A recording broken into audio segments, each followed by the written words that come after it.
बिहार के राजनीतिक में एक ऐसा समय था जब सिर्फ एक ही पार्टी का नाम चलता था, आरजेडी, और उसका चेहरा थे लालू प्रसाद यादव। लेकिन आज वही पार्टी सत्ता के लिए संघर्ष कर रही है।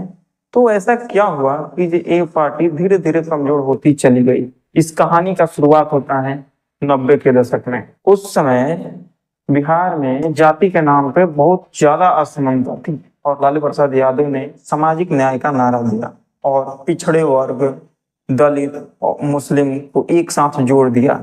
यहीं से माई वोट बैंक बना आरजेडी का। 1997 में लालू प्रसाद यादव ने अपनी पार्टी बनाई आरजेडी और देखते ही देखते यह बिहार की सबसे ताकतवर पार्टी बन गई।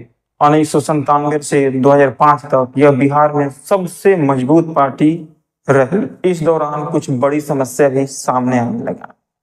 इसी दौरान जंगल राज शब्द पॉपुलर हुआ, अपराध बढ़ने लगा और लोग के बीच डर का माहौल बनने लगी हुआ है। लालू की सरकार देखते इतना बड़ा बात नहीं करते। तो आप लोग को उमरिया जो कम है ना, देखबे नहीं किए लीला। मुर्खा बड़ा किडनैप होता था, जो मोड़ी कबाड़ता है ना, और 4 गो बेटा दिल्ली में नौकरी करता था और बाप के यहाँ उठा लेता था कि अगर बेटा 4 गो रुपया भेजो हो 10,000 का महीना, तो 40,000 का महीना कराबो हो। ऐसा आदमी खोज खोज के नौकरी करने वाला को उठा लेता था। अगर 4 गो बेटा नौकरी बेचारा कर रहा, बड़ा को ढोड़ा सर का बोक है।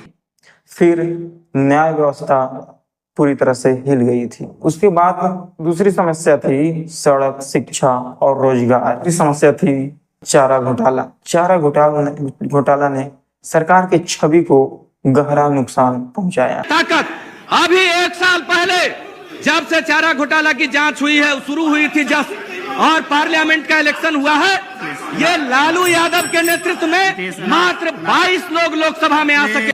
इन सब का असर धीरे धीरे जनता के दिमाग में बैठने लगा और फिर आया 2005 का चुनाव, जो आरजेडी के लिए सबसे बड़ा टर्निंग पॉइंट साबित हुआ।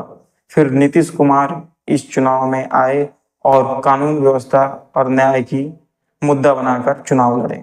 आरजेडी सत्ता से बाहर चली गई और 2005 से 2013 तक आरजेडी धीरे धीरे कमजोर होती चली गई। आरजेडी पार्टी ने अपनी छवि से बाहर नहीं निकल पाया और नए पीढ़ी को आकर्षित करने में असमर्थ रहा।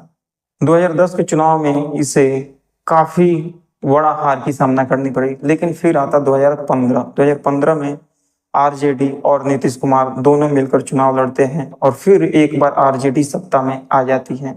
2015 में तेजस्वी यादव डिप्टी सीएम बने और लगा कि आरजेडी अब धीरे धीरे मजबूत हो रही है। लेकिन 2017 में यह गठबंधन टूट गई और नीतीश कुमार बीजेपी के साथ मिलकर सरकार बना लिए। फिर एक बार आरजेडी सत्ता से बाहर चली गई।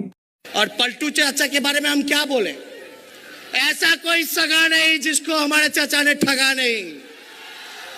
आप लोग बचपन में एक मूवी देखा था मैंने, चाची 420, अभी देख रहे चाचा 420।